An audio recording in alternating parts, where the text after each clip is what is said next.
La caída que nadie ve. No hay un momento exacto en que un hombre pierde el rumbo. No hay una explosión. No hay una crisis visible.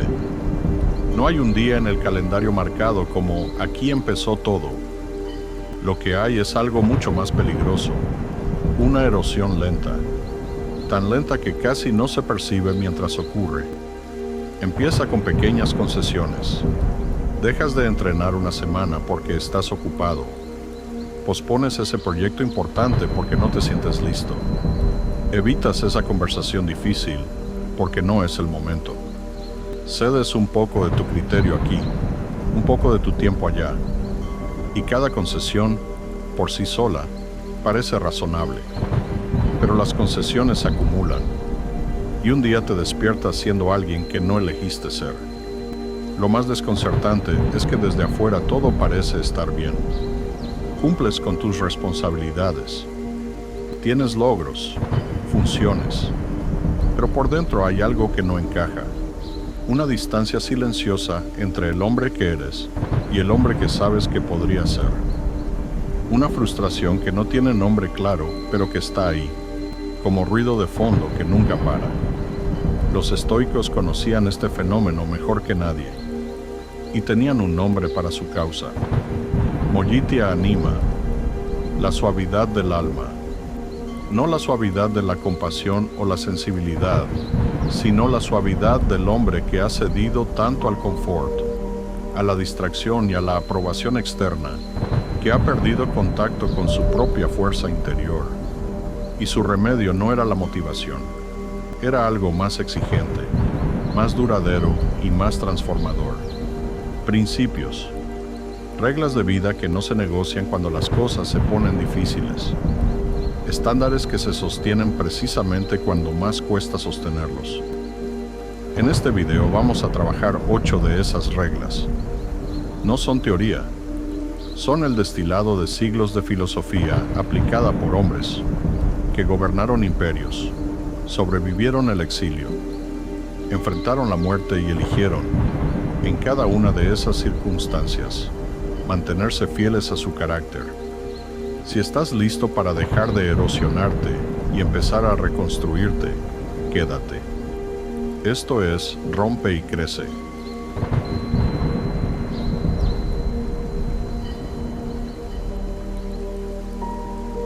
Regla 1. Acepta lo que no puedes controlar. Domina lo que sí. Hay una manera específica en que los hombres desperdician su vida entera sin darse cuenta. No es la pereza, no es la falta de inteligencia. Es algo más sutil. Gastar energía emocional peleando contra lo que nunca estuvo en sus manos cambiar.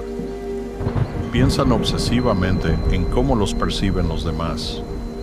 Rumian decisiones del pasado que ya son inmutables. Se frustran por resultados que dependían de 100 variables que no controlaban. Y toda esa energía, toda esa atención, toda esa capacidad mental que podría estar construyendo algo, se evapora en resistencia. Epicteto lo formuló con una claridad que corta a través de 2000 años. Hay cosas que dependen de nosotros y cosas que no.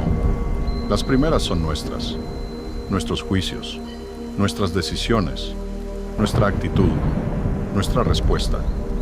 Las segundas no lo son. El clima, la economía, la opinión de otros, el comportamiento ajeno, las consecuencias que dependen de factores que escapan a nuestro alcance. La confusión entre estas dos categorías es la fuente de la mayor parte del sufrimiento humano. Pero aquí viene algo que la mayoría malinterpreta cuando escucha este principio. Aceptar lo que no puedes controlar no es rendición, no es pasividad, no es indiferencia. Es precisamente lo contrario.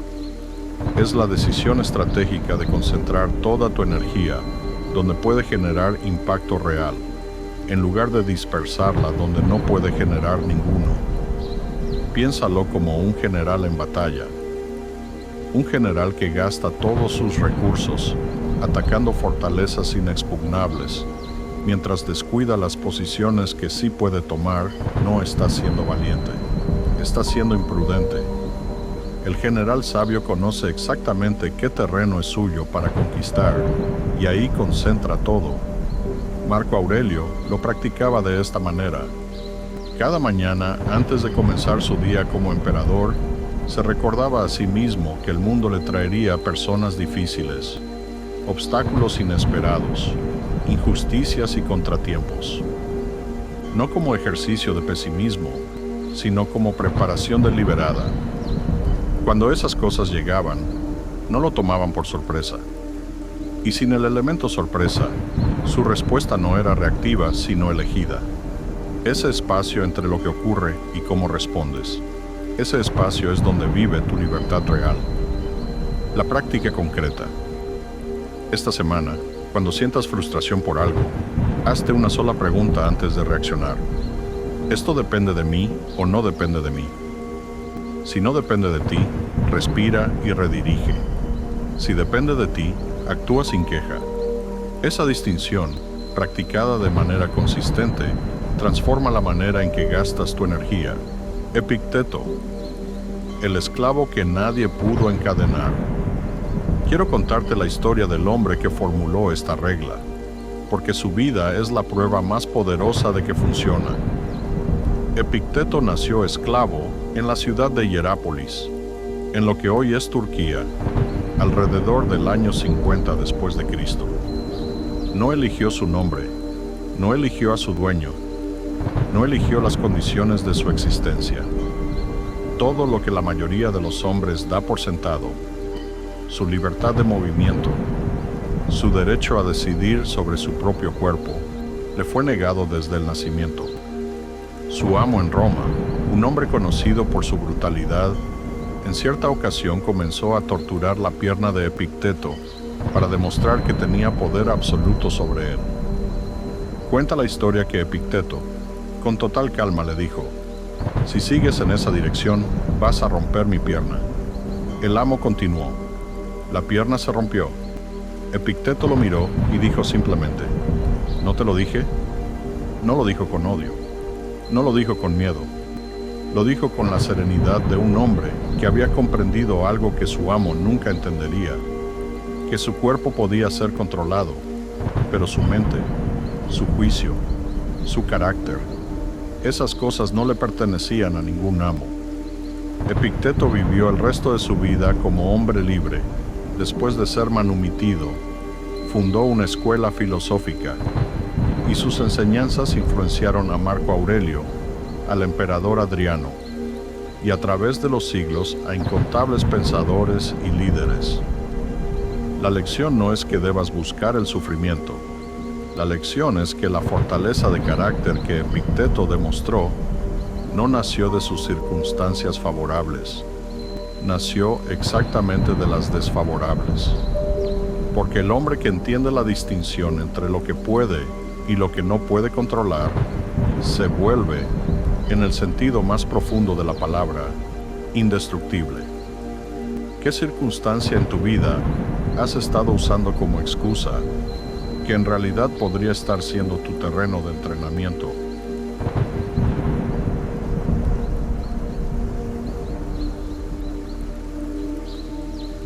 Regla 2. Domina tus emociones. Antes de que ellas te dominen a ti. Existe una confusión muy extendida sobre lo que significa ser un hombre fuerte emocionalmente. Muchos creen que significa no sentir, endurecer el corazón, suprimir lo que aparece adentro, presentarse ante el mundo como si nada te afectara. Pero eso no es fortaleza, es represión. Y la represión tiene un costo que siempre se cobra, tarde o temprano, de la manera más destructiva posible. Lo que los estoicos enseñaban era algo completamente diferente. No la ausencia de emociones, sino el dominio sobre ellas. La diferencia es enorme. Sentir ira no te hace débil. Dejar que esa ira tome decisiones por ti, eso sí. Sentir miedo no te hace cobarde. Actuar desde el miedo sin cuestionarlo, eso sí. Séneca escribió extensamente sobre la ira porque la consideraba una de las fuerzas más destructivas que puede habitar a un hombre, no porque sea intensa, sino porque nubla el juicio en el momento exacto en que más se necesita claridad. La ira transforma problemas pequeños en consecuencias permanentes. Palabras dichas en caliente que no pueden desdecirse. Decisiones tomadas en segundos que tardan años en repararse. El hombre que entrena el dominio emocional desarrolla algo que se vuelve cada vez más raro y más valioso. En el momento en que todos los demás reaccionan, él evalúa. En el momento en que todos escalan, él desescala. En el momento en que todos pierden el hilo, él mantiene la dirección. Eso no pasa espontáneamente. Es el resultado de un entrenamiento deliberado, diario, paciente. La práctica concreta. Introduce la pausa. Antes de responder en cualquier situación cargada emocionalmente, respira profundo una vez y hazte esta pregunta. ¿Esta respuesta me representa o es solo una reacción? Esa fracción de segundo de distancia entre el impulso y la acción es donde se construye el carácter.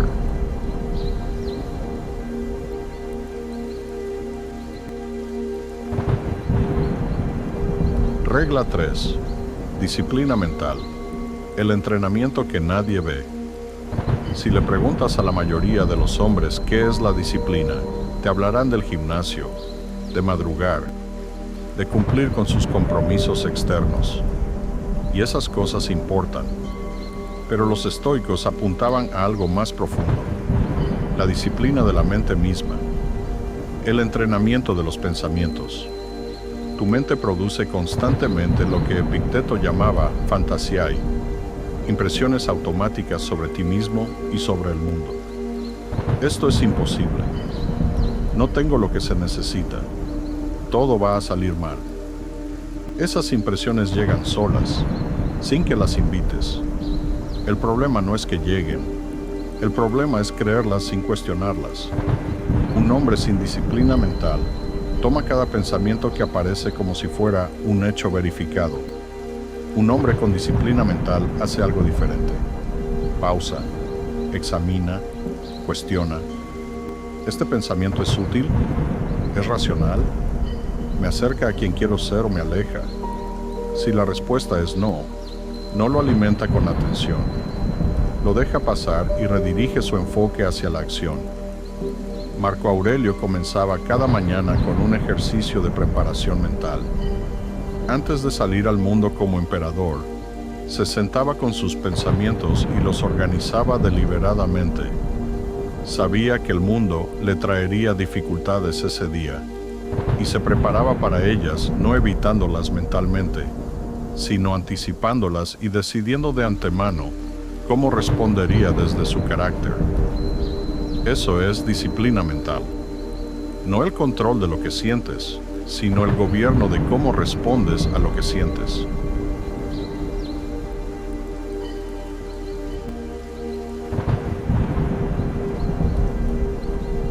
Regla 4. Abraza la incomodidad como herramienta de construcción. Vivimos en el momento histórico más cómodo que ha existido. Y eso, paradójicamente, es uno de los mayores peligros que enfrenta un hombre moderno. El confort no es neutral. Tiene un efecto acumulativo en el carácter. Cada vez que lo eliges sobre el esfuerzo, tu tolerancia al esfuerzo disminuye. Cada vez que evitas la incomodidad, tu umbral de lo que te resulta tolerable baja. Y llega un momento en que problemas que antes habrías manejado sin pensarlo dos veces, empiezan a sentirse insuperables. Séneca practicaba algo que llamaba paupertatis meditatio, la meditación de la pobreza voluntaria. Periódicamente se imponía condiciones austeras, comida simple, ropa básica, sin los lujos de su vida habitual. No por masoquismo, sino para mantener viva en sí mismo la certeza de que podía funcionar sin esas comodidades, para que el miedo a perderlas no tuviera poder sobre sus decisiones.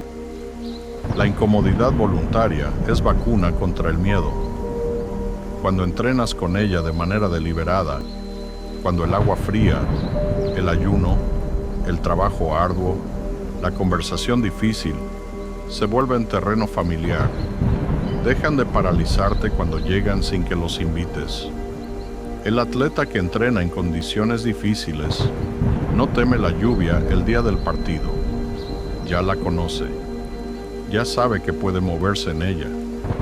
¿Qué incomodidades estás evitando que, si las enfrentaras deliberadamente, te harían más fuerte? Séneca y el arte de prepararse para lo peor. Lucio Aneo. Séneca es uno de los personajes más fascinantes y contradictorios de la historia antigua. Era el hombre más rico de Roma, asesor del emperador, escritor de una profundidad extraordinaria y también, según sus propios críticos, un hipócrita que predicaba la austeridad desde la opulencia.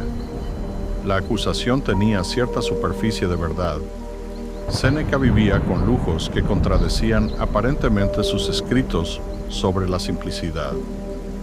Pero su respuesta a esa crítica era más sofisticada de lo que sus detractores reconocían. No me propongo ser pobre, me propongo no temerle a la pobreza. Esa distinción lo cambia todo. Séneca no creía que la virtud requiriera miseria. Creía que requería libertad interior respecto a las circunstancias. Un hombre que puede vivir con abundancia sin necesitarla, que puede perderla sin colapsar. Ese hombre tiene un tipo de libertad que el más rico de los esclavos del confort nunca tendrá. Y Séneca practicaba esa libertad de manera concreta. Periódicamente se imponía días de austeridad voluntaria. Salía de su mansión, comía lo que comería un esclavo. Dormía en condiciones básicas, no para el show. Sus cartas a Lucilio, escritas de manera privada, revelan que lo hacía para calibrarse a sí mismo, para recordarse quién era debajo de todas las capas de privilegio. Cuando Nerón finalmente ordenó su ejecución, Séneca enfrentó la muerte con una calma que desconcertó a los presentes. Había pasado décadas preparándose mentalmente para exactamente ese momento. No porque supiera que llegaría, sino porque entendía que la muerte era una posibilidad real de la vida, y que un hombre que la niega es un hombre que no puede vivir libremente. La lección que extraigo de Séneca no es que debas vivir en austeridad, es que la distancia entre quién eres y lo que tienes debe ser suficientemente grande como para que lo que tienes no te defina, porque el día que lo pierdas, y todo se puede perder, seguirás siendo tú.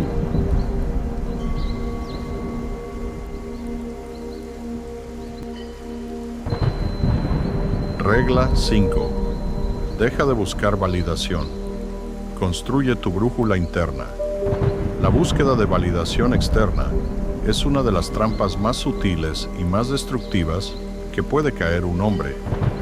No porque querer ser reconocido sea malo en sí. Es humano. El problema es cuando ese reconocimiento externo se convierte en la fuente principal de tu autoconcepto. Cuando tu confianza depende de que te aplaudan. Cuando tu paz depende de que te aprueben. Cuando tu dirección depende de lo que otros esperan de ti. Eso no es libertad.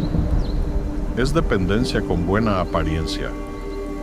Marco Aurelio lo entendió con claridad inusual para alguien en su posición. Era el hombre más poderoso del mundo conocido. Todo el que lo rodeaba tenía incentivos para adularle. Y sin embargo, en sus diarios privados, los que nadie iba a leer, se recordaba a sí mismo constantemente que la fama es efímera, que el aplauso de hoy es el silencio de mañana, y que un hombre que construye su identidad sobre la aprobación de otros, construye sobre arena. La pregunta que los estoicos proponen como reemplazo no es ¿qué piensan de mí?, sino ¿estoy actuando de acuerdo con mis principios? Esa pregunta desplaza el centro de gravedad hacia adentro. Y cuando ese centro está adentro, las críticas no te destruyen porque no son las que te sostienen. Los elogios no te inflan porque no son los que te definen. Quedas libre para moverte según tu propio criterio. Eso no significa cerrarse al feedback o ignorar las perspectivas de otros.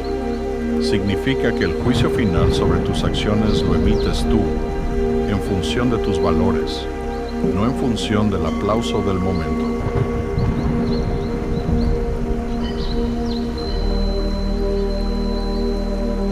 Regla 6. Guarda tu tiempo como si fuera tu vida, porque lo es. Séneca abrió uno de sus ensayos más poderosos con una afirmación que resuena como golpe directo. La vida no es corta, la desperdiciamos. No es que tengamos poco tiempo, es que lo cedemos sin pelear. Lo entregamos a distracciones que no elegimos conscientemente, a obligaciones que no merecen nuestro nivel de inversión, a conversaciones que no nutren, a hábitos que consumen horas sin generar nada. Y el tiempo es el único recurso que no tiene reposición. El dinero perdido puede recuperarse. La reputación dañada puede reconstruirse. El tiempo desperdiciado se va para siempre. Cuando un hombre entiende esto de verdad, no como concepto sino como realidad visceral, algo cambia en cómo estructura sus días. La procrastinación empieza a sentirse como lo que realmente es, robarle al futuro. La distracción fácil empieza a costar demasiado cara. Las obligaciones que se mantienen por inercia o por no saber decir no, empiezan a verse como lo que son, fugas. Pero hay un nivel más profundo en esto. Proteger tu tiempo no es solo sobre productividad, es una declaración de valores. Le dice al mundo, y sobre todo te dice a ti mismo, que tu vida tiene una dirección y que esa dirección importa demasiado para que cualquier cosa que aparezca la desvíe. La práctica concreta. Al final de cada día esta semana, dedica 5 minutos a responder honestamente. ¿Dónde fue mi tiempo hoy? ¿Qué porcentaje estuvo alineado con lo que me importa de verdad? No para castigarte, sino para ver con claridad. Lo que se mide se puede dirigir.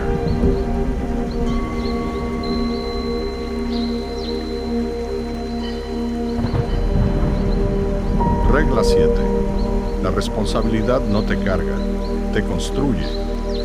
Hay una paradoja que la mayoría de los hombres no descubren hasta que ya pasaron años buscando lo contrario. Buscan libertad huyendo de la responsabilidad. Menos compromisos, menos obligaciones, menos peso. Y lo que encuentran, si son honestos consigo mismos, no es paz, es vacío. Porque el ser humano no se fortalece en la ausencia de demandas, se fortalece en la respuesta a ellas. Marco Aurelio gobernó el Imperio Romano durante casi 20 años. Guerras en múltiples frentes, una plaga que mató a millones, conspiraciones políticas, pérdidas personales devastadoras. Tenía todos los recursos materiales para escapar de esa carga si hubiera querido. Y en sus escritos privados, lo que encontramos no es lamento por el peso que cargaba, sino algo sorprendente: gratitud por tener trabajo que hacer que importaba. Epicteto enseñaba que cada hombre tiene roles en su vida: padre, hijo, ciudadano, amigo, y que la grandeza de carácter se construye en la fidelidad a esos roles, no en su evasión. No porque la responsabilidad sea placentera siempre, sino porque es en su ejercicio donde el carácter se templa. Cuando aceptas plenamente la responsabilidad que te corresponde, algo cambia adentro. Las excusas pierden su atractivo porque ya no sirven de nada. La postergación empieza a costar demasiado, y en su lugar aparece algo que ninguna comodidad puede darte. El tipo de confianza que viene de saber que puedes cargar cosas pesadas sin quebrarte. Esa es la confianza que dura, no la que viene de que todo salió bien, sino la que viene de haber cargado cuando fue difícil.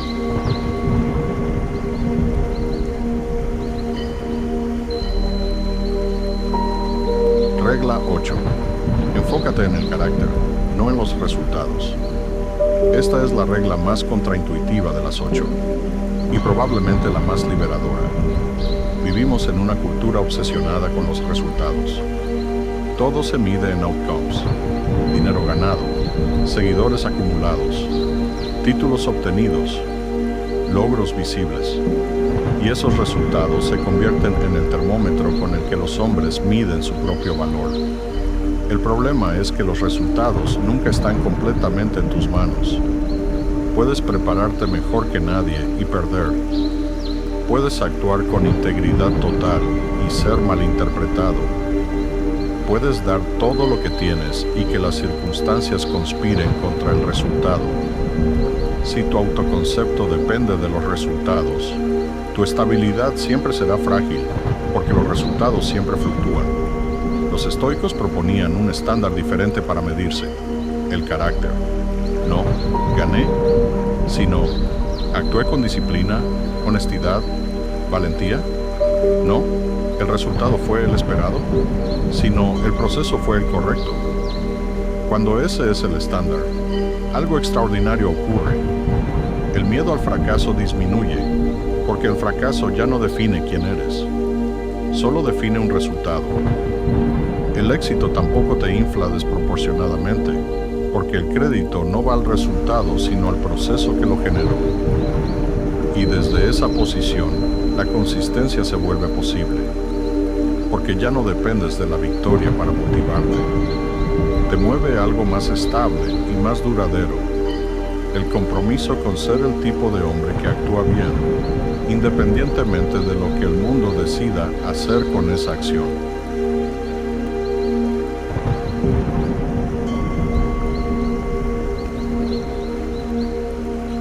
El hombre que elige sus estándares. 8 reglas. No 8 sugerencias. No 8 ideas interesantes para considerar. 8 principios que hombres reales, con poder real, con pérdidas reales y con presiones reales, eligieron como guía de vida. Epicteto, que nació sin libertad y se convirtió en uno de los filósofos más influyentes de la historia. Séneca, que vivió entre la opulencia y la amenaza de muerte y mantuvo su carácter intacto en ambos extremos.